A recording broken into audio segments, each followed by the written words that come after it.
What's up, everyone? Welcome back to another review, and this time I'm going to be doing a 10-year anniversary review of Man of Steel. I have previously reviewed this movie many moons ago on my channel. I am not satisfied with that review, for I don't think I got my points across clear enough. So the whole impetus of this review is to give what I feel will be the definitive review of Man of Steel and my overall final thoughts on how I truly feel about the most divided superhero movie ever made. So, with all that out of the way, let's just deep dive into this and try and make this thing as short as possible. I never hated Man of Steel when I first saw this movie. I actually liked it for the most part. However, the more I watch Man of Steel, the more that I can no longer, pretend that this is one of the greatest things ever made. Then again, when I first saw it, I never thought it was the greatest thing that ever made. Like Man of Steel is one of the movies that when you watch it, it's full of big potential, but it just doesn't have the right creative force behind it. Listen, I'm a fan of Zack Snyder. I like Zack Snyder. He's not good at directing the legacy characters of DC. He's good at directing the one-shots, like a Watchmen or 300. In terms of, like these legacy characters, he's terrible at it. It's clear when you watch Man of Steel, Zack Snyder does not have an understanding of Superman or what Superman's supposed to be. He's pretty much directing Superman like he's Batman, and it comes across as just jarring and just, ugh. Superman is the exact opposite of Batman.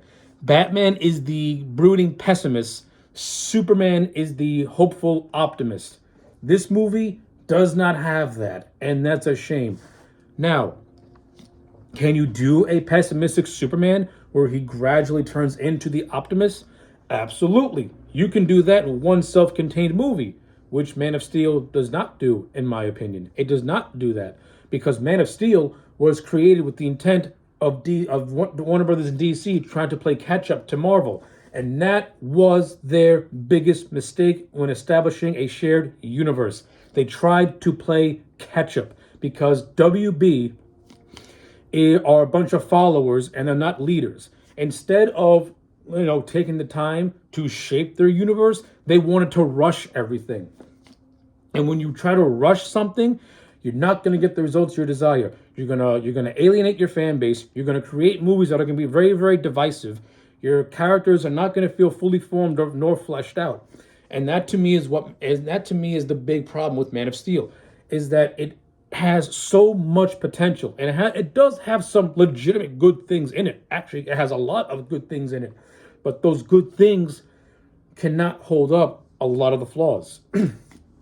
So let me just go over the positives first, and I'm going to try not to divulge while I talk about the positives. The positives. The cast in this movie is really good. Henry Cavill as Clark Kent Superman, he puts on a very good performance. I think Cavill needed a better director that can bring out more emotion out of him, but he does have a lot of scenes where he does show some good emotion. There's this one scene where he and Jonathan Kent are having a conversation while driving on the highway.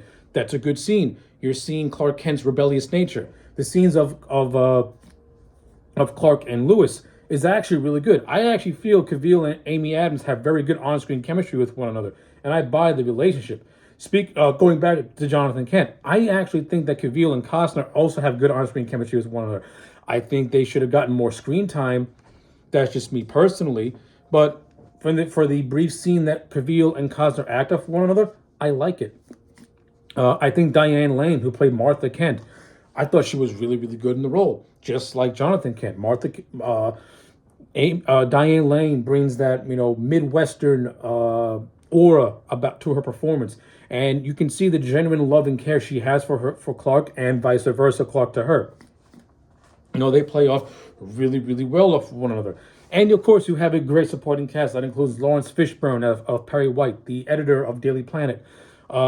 He has like a little mini story where he and Lois are at odds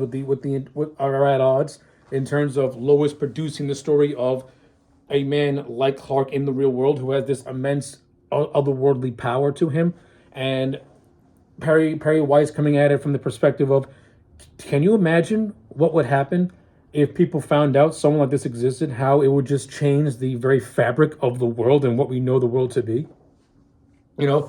That's actually a good idea. that was, fleshed up. That was fleshed out for the most part. That you could have done much more with it. But I do like Lawrence Fishburne in the movie. He puts on a decent performance. It's not groundbreaking or anything like that, but it's a good performance, and I like his iteration of Perry White. You have Russell Crowe, who plays Jor-El in the opening 20 minutes, the opening prologue of this movie.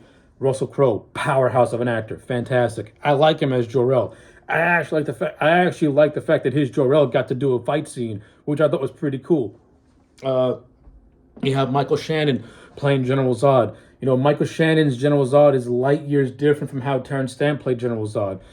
Terrence Stamp's General Zod was more or less like this egomaniac who wants to use his power to rule everything. On the other hand, Michael Shannon's General Zod is using genocide as a means to an end in order for him to resurrect Krypton and to preserve Krypton. They're two different General Zods, but they're both backed by two very solid performances. Though Michael Shannon in a lot of scenes can get very over the top with it to the point where it's almost comical, he does put in a good performance, and I do like him in the role of General Zod. I think General Zod is forgotten about throughout the course of this movie until you get close to him being reintroduced. For the most part, in between the prologue and to when General Zod comes back, there's this long lull of just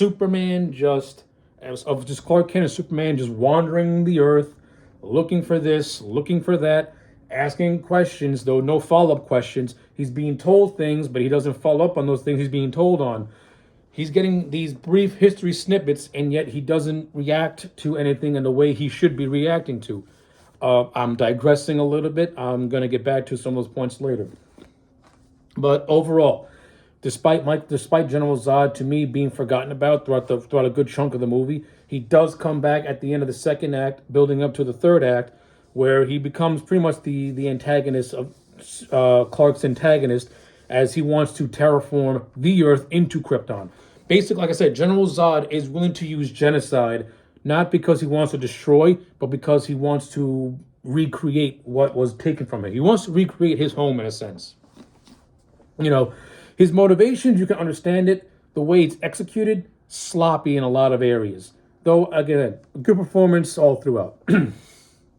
The actress who played Clark Kal-El's mom, I forget her name, Laurel, I thought she was fine. She was good in the role. You could have done a lot more with her, in my opinion. You could have had her and Jor-El. She does have maybe a brief scene here and there where she does something of note. She's the one that sends Clark on his spaceship to Earth before a crash lands on Kansas. So, she does okay. That's nice. It's all fine and dandy. What else? Yeah. In terms of the casting, I can't really say anything bad because I think everyone in the cast was a good job. Even the actors who played the young version of these characters in flashbacks, I also think they do a good job. Kevin Costner, I mentioned him briefly, but Kevin Costner as Jonathan Kent, he's really good. And Kevin Costner as Jonathan Kent is inspired casting. This is Kevin Costner, Field of Dreams. The man just oozes, when Kevin Costner does a movie, he oozes that everyman that if you look over your shoulder, you can see that man at your local grocery store. You can see that man walking down the street next to you. He just has the everyman aura of somebody that you just know. And Kevin Costner brings that to this movie, and I thought he did a really good job playing Jonathan Kent. I think the version of Jonathan Kent in this movie is a mixed bag for me. I understand that he wants to protect Clark, but at the same time, this Jonathan Kent is also underhandedly encouraging his son to let people die at the risk of him being exposed. And I got a problem with that. I understand from a parental perspective, you want to protect your son, but you shouldn't be instilling the value of him allowing kids to die on a bus just to keep him safe. This is where I feel that the Donner Superman version of Jonathan Kent is light years better. Yes, that version, he does have a fear of his son, but he also is encouraging his son to do good. He's encouraging his son to use his powers the right way as a means to inspire the people around him. This Kent wants to shelter his son. Now listen, I understand what they're going for. They're going for a more realistic take. What would happen if a real superpowered being was on this earth and the two people who were raising him, how would they react to something like this? I understand what they were going for. I just don't think they executed it in a way where it could be where it could be where I don't think it was executed in a good way is what I'm trying to get at. In terms of this movie's action sequences, Zack Snyder excels when it comes to directing action sequences. The man knows how to make a fun movie. He knows how to do visual eye candy, and he can do that to a T. Even though the third act with Superman and Zod, that fight scene is completely just ridiculously over the top to the point where you're watching a PS3, cut scene all throughout. I mean, the amount of property damage they caused was very controversial when this movie was released. And when you watch it now, yeah, it's ridiculous. Not because of the property damage, but because the fight scene is just ridiculous. It's literally like you're watching two NPCs in a video game fight one another.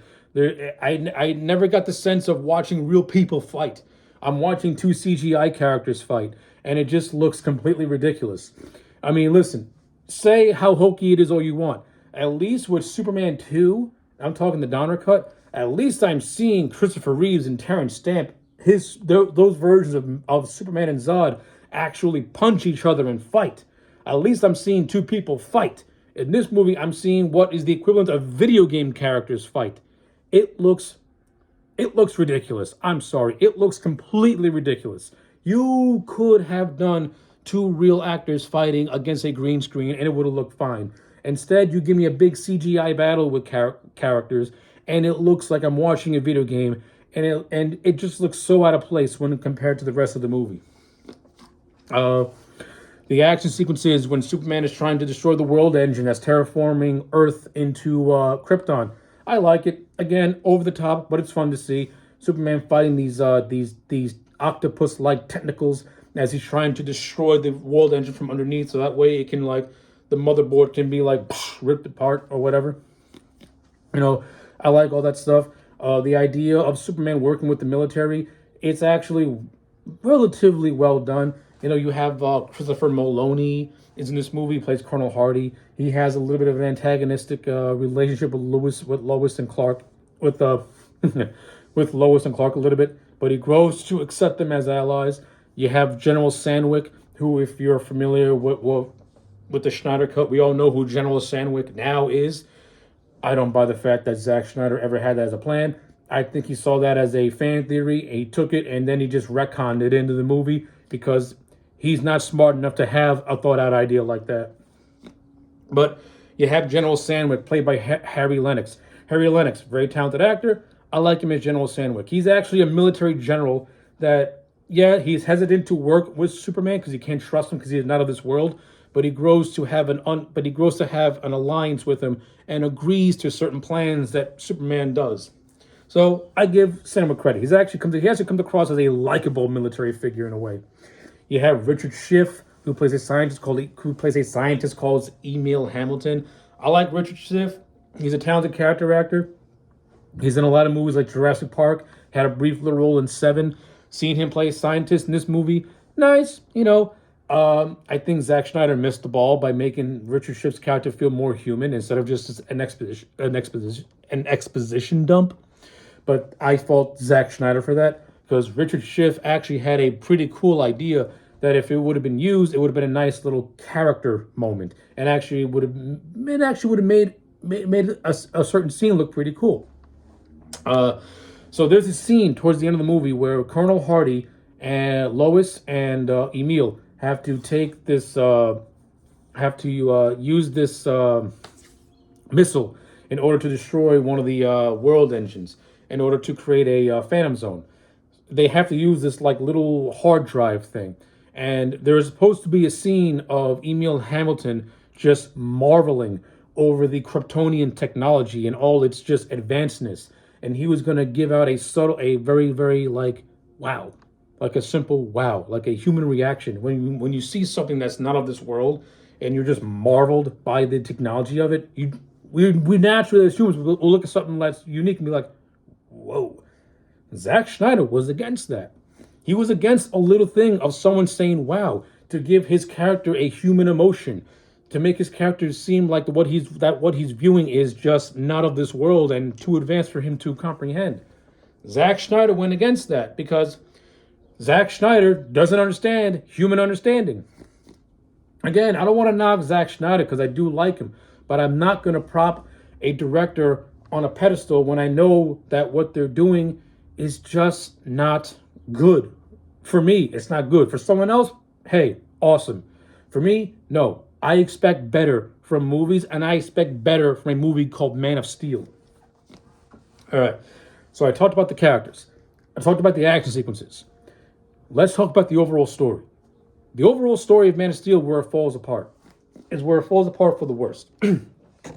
So, the movie's prologue takes place on Krypton, where we learn that Krypton, after years of pretty much harvesting its natural resources, they're on the verge of extinction. Jor-El tried to convince the council of this. They don't want to listen. This causes Zod to want to destroy, to want to erase the High Council and take over Krypton, or something of that. What General Zod wants to do can be really muddled in a lot of areas. Basically, Krypton, as we all know, on the verge of extinction. Zod takes this thing called the Codex, which has all the Kryptonian DNA, and he pretty much inserts that into Kal-El's DNA. I'll say this. The opening 20 minutes of this movie feels like we're walking into the last 20 minutes of a Krypton origin story. It's like we're not given a lot of details as to what's happened. We give like these little snippets of details, you know what I'm saying?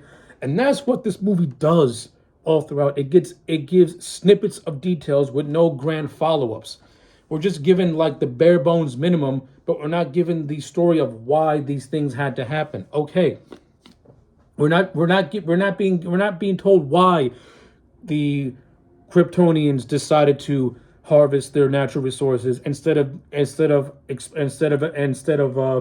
expanding upon outer world outposts. We don't know why they abandoned those outposts. That would have served their culture better. We're told that they started these things. We're told that they stopped, but we're not told why they're stopped because Clark refuses to ask follow-up questions. This movie's biggest complaint is that Clark doesn't have any follow-up questions. We don't really get to know Clark all that well. We get to know maybe snippets of him, but that's pretty much it. And again, that all has to do with David Goyer just writing this movie and Zack Snyder using his creative input and keeping everything too mysterious to the point where it's frustrating because, okay, enough with the Jesus allegory already. What is in this guy's head? We never get into Clark's head. And that is so frustrating when you watch Man of Steel. You never get in this man's head. And it's annoying. I want to know what's going through his mind. I want to know what his thoughts are. Okay, you found your birth parents. Okay, expand upon that. You're talking to a holographic image of your real birth father who you knew existed but you never met. Yes, it's an artificial intelligence, but it's still your birth father. Ask questions. You have so many questions that you don't ask these questions. It's frustrating. Man of Steel is a frustrating movie because we're not told anything. And then you get to the whole thing of General Zod and Superman killing General Zod. I am not against it. I'm not. I think the execution of it was the shits, and the follow-up to it was even more shitty. If you're going to kill General Zod, a follow-up scene needs to be done of Superman questioning to himself, did I do the right thing? Did what was killing this man really my last option? We don't get that. He snaps Zod's neck, does a scream, Lois comforts him, then the next thing you know, he's throwing a ceiling out of the sky, and an army general is saying that she is pretty much getting her panties wet, saying, oh, I think he's hot.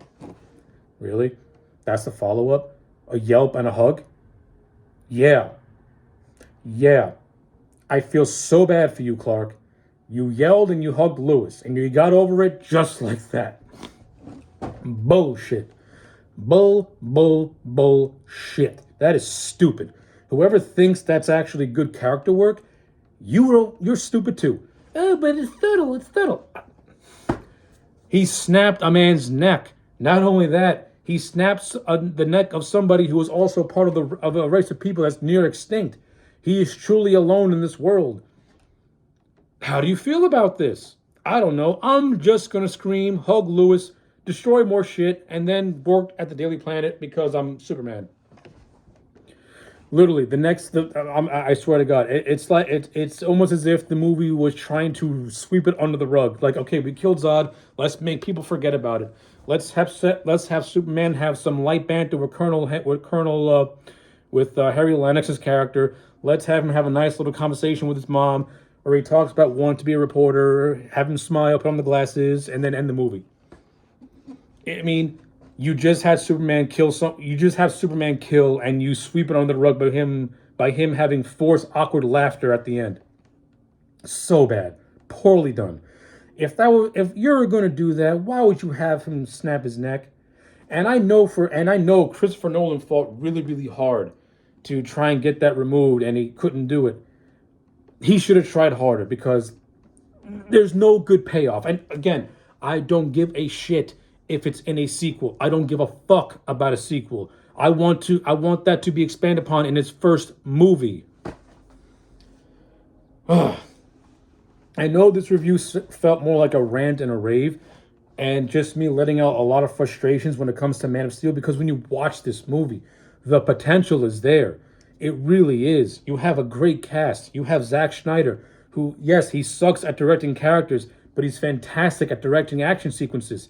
You have David Goyer, who, when he's on his A game, can write really good movies. This man wrote Batman Begins and played a hand in the Dark Knight trilogy. He wrote that first Blade movie, which is really, really good. Like David Goyer, he's not a terrible writer. He's a very good writer. He has good ideas that are not really fleshed out properly in this movie, and that's extremely frustrating.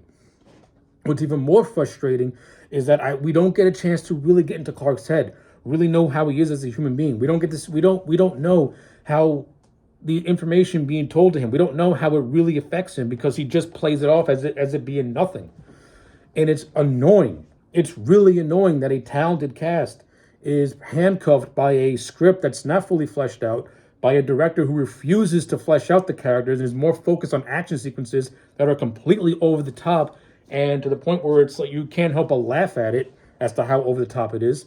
However, you do get some cool moments, like when Superman's learned to fly for the first time. That is a cool moment. You can see like a little bit of fear in him, and then you see the excitement and the thrill and the exhilaration that he has of flying for the first time. And also, he flies into outer space in that first moment, in a nice little visual nod to Christopher Reeve's Superman, which I appreciate and I love.